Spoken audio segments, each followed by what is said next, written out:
बिस्मिल्लाहिर्रहमानिर्रहीम। अस्सलाम वालेकुम नाज़रीन, आप यूट्यूब चैनल देख रहे हैं। मैं इमरान खान हूँ। आज कोई बहुत बड़ी खबरें नहीं हैं, लेकिन जो इंपॉर्टेंट चीज़ें हैं मैं आपके साथ शेयर कर देता हूँ। नंबर एक ये है कि इमरान खान साहब की मुलाकातों के हवाले से जितने भी केसेस हैं उन सबको इकट्ठा करके, क्योंकि वो उनकी फैमिली ने भी केसेस किए हुए हैं और उनके पार्टी के दीगर लीडर्स हैं उन्होंने भी केसेस किए हुए हैं। अभी सुहेल अफरीदी नए वज़ीर आला बने, उन्होंने भी केस कर दिया है। ये सारे केसेस इकट्ठे करके अब इस्लामाबाद हाई कोर्ट में एक लार्जर बेंच बना दिया गया। ये केस अब लगेगा 23 तारीख को।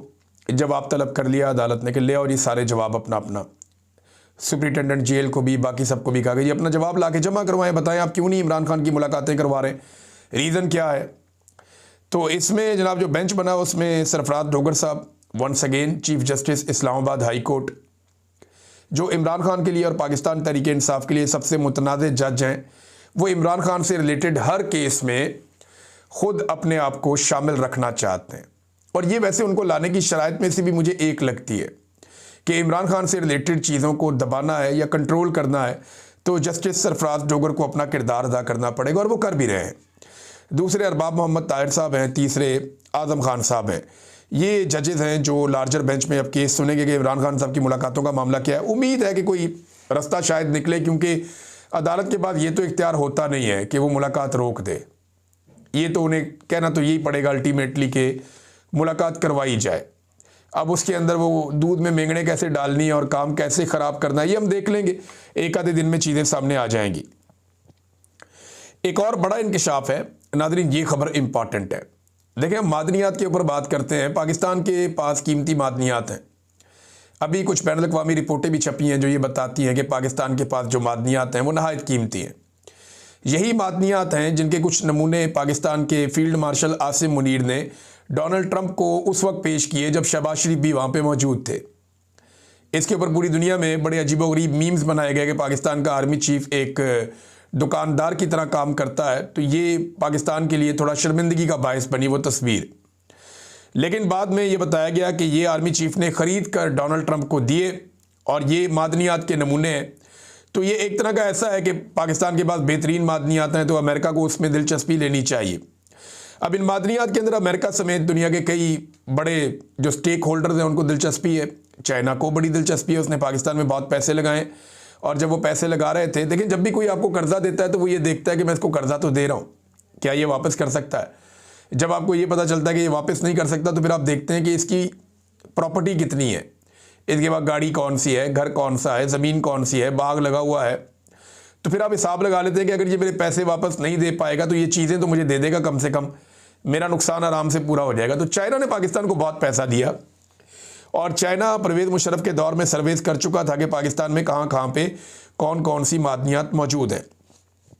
अब जो स्पीकर है खैबर पख्तूनख्वा असम्बली के, उन्होंने एक बड़ा इंकशाफ किया और उन्होंने ये बताया कि मुतासरा इलाके जहाँ पे इस वक्त ऑपरेशन चल रहा है, जहाँ पे जंग ज़दा सूरत हाल है, वहाँ पे सिविल हुकूमत के नुमाइंदे या हुकूमती अरकान वहाँ पे नहीं जा सकते, मगर फिर भी वहाँ पे कानकुनी जारी है। यानी मादनियात निकालने का सिलसिला उन इलाकों में जारी है जहाँ पे सिविलियन फटक नहीं सकते, जहाँ पे जो मौजूदा हुकूमत है खैबर पख्तूनख्वा की, उनके नुमाइंदे नहीं जा सकते कि जनाब आपकी जान जा सकती है। तो सिविल हुकूमत के नुमाइंदे वहाँ नहीं जा सकते, लेकिन वहाँ पे कानकुनी की जा रही है, मादनियात निकाली जा रही हैं लगातार। और इस पे उन्होंने एक और जुमला कहा कि कीमती मादनियात के दर्जनों ट्रक रोज़ाना वहाँ से निकल जाते हैं, कोई एक दो ट्रक नहीं। वो कह रहे हैं कीमती मादनियात के दर्जनों ट्रक रोज़ाना उन इलाकों से निकल कर जा रहे हैं, उन्हें तो कुछ नहीं हो रहा।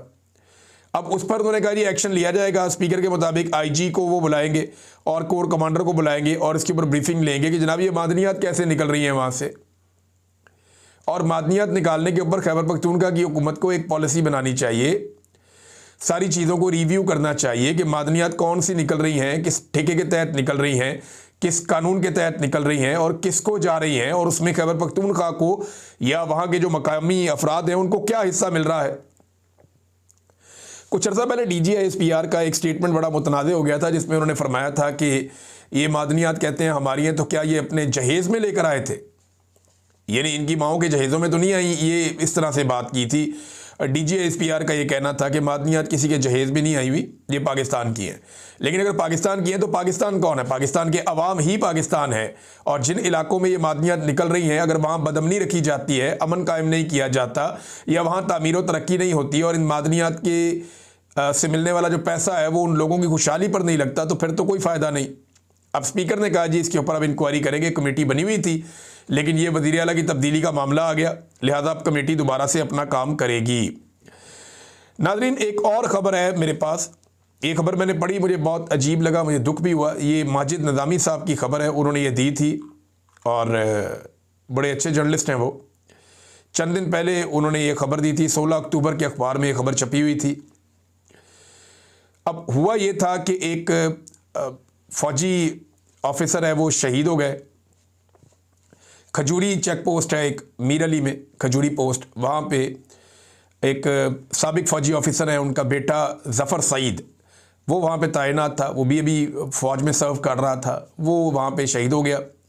और एक दिन उसकी लाश कौमी परचम में लपेट कर एक ताबूत के अंदर उसके घर लाई गई और बताया गया कि इसके सीने पर 5 गोलियां लगी हैं जिनसे ये शहीद हुआ है। और उसके बाद ये कहा गया कि इसका जो है वो पेंशन वगैरह और बाकी चीज़ें आपको मिलेंगी और माली इमदाद भी दी गई।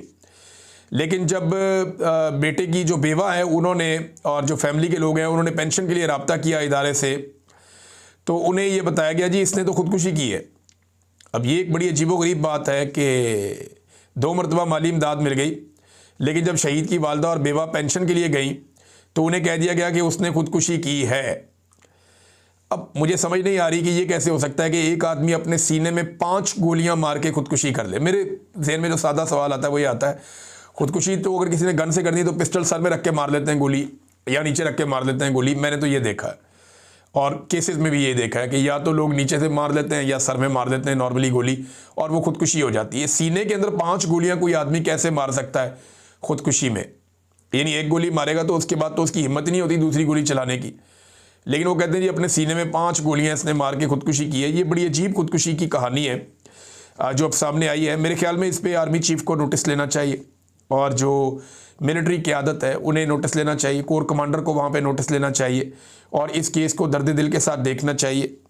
अगर तो ये नौजवान शहीद हुआ है तो वो हक़ाइक़ सामने रखे जाएँ, और अगर कोई और वाक़या है तो फिर पूरी बात बताई जाए कि गोली कहाँ लगी और क्या हुआ। इस तरह की चीज़ों से कि पहले आप कौमी परचम में लपेट कर ले आएँ और इमदाद भी करें और वहाँ पे अफसोस भी करें और शहीद का दर्जा दें, और बाद में आप कहें ये ख़ुदकुशी थी, तो इससे बददिली पैदा होती है ना सिर्फ नौजवानों में बल्कि उनकी फैमिलीज़ के अंदर भी। लिहाजा इस मामले को दर्द दिल के साथ देखा जाना चाहिए, ये अफसोसनाक है। नाज़रीन, जो बुलेट प्रूफ गाड़ियाँ खैबर पख्तूनख्वा की हुकूमत ने वापस की, उन्होंने कहा ये ठीक नहीं है, पुरानी गाड़ियाँ आपने हमें दे दी है UN की, वो गाड़ियाँ बलूचिस्तान ने कहा जी हमें दे दें। अब खैबर पख्तूनख्वा के वज़ीर आला ने वापस कर दी। सुहेल अफरीदी ने रेस्क्यू करने के लिए मैदान में आ गए, बुगटी साहब, सरफराज बुगटी, उन्होंने कहा जी हमें दे दें, तो अब उन्हें दी जा रही है बलूचिस्तान को वही बुलेट प्रूफ गाड़ियाँ। देखिए, सुहेल अफरीदी ने पुलिस की रिपोर्ट के ऊपर मुबैना तौर पे ये कहा कि ये गाड़ियाँ काम की नहीं है तो हम गाड़ियाँ वापस कर रहे हैं। लेकिन मेरी ज़ाती राय में सुहेल अफरीदी को इनकी टेक्निकल सिचुएशन गाड़ियों की और इनकी वीडियोस और इनके जो प्रॉब्लम्स हैं वो सामने रखने चाहिए थे और मीडिया को हक़ाइक़ बताने चाहिए थे कि जनाब ये गाड़ियाँ इन वजूहात की बिना पर वापस की गई हैं। अब जब जब ये गाड़ी चलेगी तब तक प्रोपेगेंडा किया जाएगा, देखिए जी गाड़ी चल रही है, चाहे जितने मर्जी इसके ऊपर पैसे लगते रहें। फिर दूसरा ये है कि अगर खैबर पख्तूनख्वा में पुलिस वालों के साथ कोई भी इंसिडेंट होता है तो बाद में ये कहा जाएगा कि अगर सुहेल अफरीदी गाड़ियाँ वापस ना करता बुलेट प्रूफ वाली तो ये इंसिडेंट ना होता। तो फौरी तौर पे बुलेट प्रूफ गाड़ियों का बंदोबस्त करना सूबाई हुकूमत की ज़िम्मेदारी है, फेडरल हुकूमत को भी इसमें अपना हिस्सा डालना चाहिए। लेकिन सुहेल अफरीदी साहब इस काम को बेहतर तरीके से कर सकते थे, जो एक अजीब तरीके से हुआ, और उसके ऊपर उनको वजाहत देनी चाहिए। नंबर 5 नाज़रीन, एक और खबर है, ये उस्मान जोड़ा साहब आपको याद होंगे, इमरान खान साहब ने इनको बड़ी शाबाश दी थी। ये वो नौजवान है जो जब पुलिस रबड़ की गोलियां मार रही थी तो एक खातून को लग रही थी, तो ये ज़मान पार्क में उस खातून के आगे आकर खड़ा हो गया और गोलियां अपने जिस्म पे इसने खाई। ये बड़ा सियासी ख़ानदान है इस नौजवान का, कई दहाइयों से इसका ख़ानदान सियासत कर रहा है और गुजरात से इसका ताल्लुक़ है। अब दहशतगर्दों की तरह इसको अदालत में पेश किया गया, अडयाला के बाहर से इसको गिरफ़्तार किया गया था। अब देखें ये इसकी तस्वीर, आप ये हाथों में हथकड़ियाँ लगी हुई हैं और दोनों हाथों में लगी हुई हैं जैसे कोई दहशतगर्द है। और इसके सर के ऊपर काला कपड़ा भी चढ़ाया हुआ है। ये रियासत क्या कर रही है? क्या ये कोई दहशतगर्द है? वो पॉलिटिकल कारकुन है और पुराना पॉलिटिकल फैमिली से इसका ताल्लुक है। वो अडियाला जेल में गया सिर्फ कि बाहर मैं खड़ा हूँ यकजहती के लिए, अंदर मेरा लीडर बंद है और सारे जाते हैं। अब उसे गिरफ्तार करके उसके मुंह के ऊपर काला कपड़ा डाल के उसको जिस तरह अदालत में पेश किया जा रहा है, इससे नफरत पैदा होगी। ये नौजवान जब अपने इलाके में वापस जाएगा तो ये क्या बताएगा कि इसके साथ क्या किया गया, या जो इसके इलाके में दीगर नौजवान इसकी ये तस्वीर देख रहे हैं उनके दिलों पे क्या गुजरेगा? क्या वो इस एस्टेब्लिशमेंट से और उनकी लाई हुई हुकूमत से मोहब्बत करेंगे या डर जाएंगे? नहीं, वो नफरत करेंगे, डरेंगे नहीं। डर थोड़े अरसे के लिए हो सकता है, लेकिन डर जो है वो आहिस्ता आहिस्ता बदल जाता है नफरत में, और नफरत बदल जाती है बगावत में, और बगावत कुचल देती है ताकत को। ये बात लिख कर पर्ची के ऊपर रख लें और अपनी जेब में डाल लें। होता यही है और यही सीक्वेंस है और यही फार्मूला है जो हमने हमेशा देखा है। नाज़रीन, हमारे कुछ सहाफ़ी दोस्त हैं जिनके माजी में बड़े बयानात होते थे महंगाई के ऊपर, वो माइक्स लेकर निकल जाते थे, लोगों की इंटरव्यू करते थे। पेट्रोल 2 रुपये लीटर महंगा हो गया, बताओ, डॉलर की इतनी कीमत होगी, बताओ, आज सब्ज़ी कितने की मिल रही है, आटा कितने का है, घी दालें कितने की हैं। अब वो ये काम नहीं करते। कोई एतवार बाज़ार की रिपोर्ट देता था, कोई कहीं से कोई पेट्रोल पंप पे खड़ा होकर, तो बहुत उनके वायरल होते थे उनके बड़े स्टेटमेंट्स, और वो ट्विटर के ऊपर ट्वीट्स भी करते थे। अब उन्हीं की वही चीज़ें निकाल कर जो है वो मीडिया, सोशल मीडिया सामने रख रहा है, और सोशल मीडिया उन्हें बहुत ज़्यादा रुसवाई का सामना करवा रहा है। वो ज़ेर अताब आ गए अवामी असर के, क्योंकि अवाम बार बार ये कह रही है कि महंगाई तो अब बढ़ी है। पहले तो महंगाई इतनी ज़्यादा नहीं बढ़ी थी पहले भी, लेकिन अब जो महंगाई बढ़ी है वो बहुत ज़्यादा बढ़ी है। मैं अपने एक दोस्त को सुन रहा था, इमरान खान साहब के दौर का उनका क्लिप है कि जी बहुत ज़्यादा महंगाई होगी, तबाह बर्बादी होगी, और इमरान खान जिम्मेदार है। और अब वो कहते हैं जी महंगाई तो है ही नहीं, कोई चीज़ ही नहीं होती महंगाई। तो ये मैं हैरत मुझे होती है, लोग अपना मौक़िफ़ कैसे बदल लेते हैं। भाई इमरान खान के दौर में महंगाई थी तो हम भी कह रहे थे कि महंगाई है। आज अगर महंगाई ज़्यादा बढ़ रही है तो हम फिर कह रहे हैं महंगाई है। अब ये तो नहीं हो सकता कि उस दौर में आप कह रहे हो क्योंकि इमरान खान की आपको शक्ल पसंद नहीं है या आप उनको बुग्स में आप मुब्तला हैं, तो उस दौर में आप कहें महंगाई है, और अब जब महंगाई कई गुना बढ़ गई है तो आप कहें कि जनाब महंगाई आपको दिखाई नहीं दे रही, एक्चुअली आपकी आंखों पे बुग्स की पट्टी बन गई और कोई बात नहीं है। नाज़रीन, एक बड़ी अजीबोगरीब हरकत की जो आईनी बेंच के सरबराह हैं जस्टिस अमीनुद्दीन खान ने। वो कहते हैं पाकिस्तानियों को पैसे बैंकों में रखने की बजाय स्टॉक मार्केट में सरमाया लगाना चाहिए। भारत में लोग स्टॉक मार्केट में सरमायाकारी करते हैं, अंदाजा करें आप। यानी अब ये जज फाइनेंशियल एक्सपर्ट भी बन गए हैं। कई लोग तो इसको सट्टा कहते हैं, स्टॉक एक्सचेंज को, वो इसलिए भी इसमें पैसा नहीं लगाते। लोगों की अपनी अपनी राय है। वो कहते हैं भारत में भी लोग पैसा जो है स्टॉक मार्केट में लगाते हैं। अब मेरा सवाल ये है कि जज साहब आपका इससे क्या ताल्लुक है? आपको वजीर खजाना तो नहीं है, या मुल्क की मईशत की जिम्मेदारी आपने तो नहीं ली हुई। आपने तो अपना काम करना है। भारत के अंदर लोग अपना पैसा कहाँ लगाते हैं, एक जज की तवज्जो इस पे होने से बेहतर है कि वो ये देखे कि भारत के अंदर अदलिया उनसे बेहतर कैसे है। आपको ये बताना चाहिए था कि भारत के अंदर अदलिया कैसे बेखौफ होकर बेहतर फैसले दे लेती है। आपको बताना चाहिए था भारत के अंदर पैसे के साथ लोग क्या कह रहे हैं, आपका इसके साथ क्या ताल्लुक है। आप कोई फाइनेंशियल एक्सपर्ट तो नहीं है ना, आपकी ये ड्यूटी है। भारत को तो छोड़ें, कीनिया की अदालत ने शहीद अरशद शरीफ को इंसाफ दे दिया। ये देखें ना, ये खातून जज हैं, इनका चेहरा आप देख लें। इन्होंने कीनिया में इंसाफ दिया है। जस्टिस सेटला ने अरशद शरीफ कत्ल केस में पुलिस ने कहा जी कि ये गलत शनाख्त के मामले में हमसे कत्ल हो गया, लेकिन उन्होंने कहा नहीं, ये झूठ है। उन्होंने पुलिस के खिलाफ फैसला दिया वहां पे कीनिया में। ये खातून जज है। लेकिन आप ये देखें कि पाकिस्तान के अंदर क्या हुआ। पाकिस्तान में आप लोग अभी तक उस केस को ही नहीं लगा रहे। हाई कोर्ट ने यह कहकर केस उठा दिया कि जनाब ये तो केस सुप्रीम कोर्ट में चल रहा है सो मोटो में, और सुप्रीम कोर्ट ने यह कह के उठा दिया कि जनाब सो मोटो का तो इख्तियार ही खत्म हो गया 26वीं तरमीम के बाद। तो आज अरशद शरीफ के कत्ल का केस किसी अदालत में नहीं चल रहा, तो आप अदालत में केस चला लेना। यह मिसाल भी देना किसी जगह पे कि दुनिया की अदलिया कैसे आपसे बेहतर परफॉर्म कर रही है। बाकी हर चीज़ के अंदर आपने अपनी राय बिला वजह देनी होती है।